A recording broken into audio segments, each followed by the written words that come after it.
तुमच्या बाळाचं वजन आणि उंची ज्याची तुम्हाला क्युरिओसिटी असते ते मी सांगते.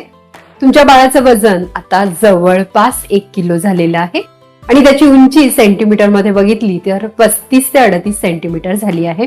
ही जेनेटिक्स प्रमाणे कमी जास्त असू शकते, काळजी करण्याचं कारण नाही.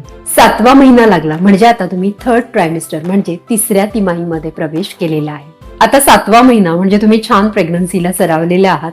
अगदी तुमच्या बेलीमध्ये बसणाऱ्या किक्सना, पंचेसना देखील तुम्ही सरावलेले आहे. रात्री अचानक तुम्हाला कोणी किक मारते आतून असं देखील तुम्हाला आता जाणवणार आहे. कधी कधी तुम्हाला बटक्स मध्ये शूटिंग, टिंगलिंग पेन म्हणजे एक शार्प पेन जाणवू शकतं. हे सायटिका प्रॉब्लेम असू शकतो किंवा तुम्हाला हे काही वाटलं तर तुमच्या डॉक्टरांशी कन्सल्ट जरूर करा. काही पेन वाटलं तर तुम्ही थोडंसं शेक घेऊ शकता किंवा आईस पॅड लावू शकता.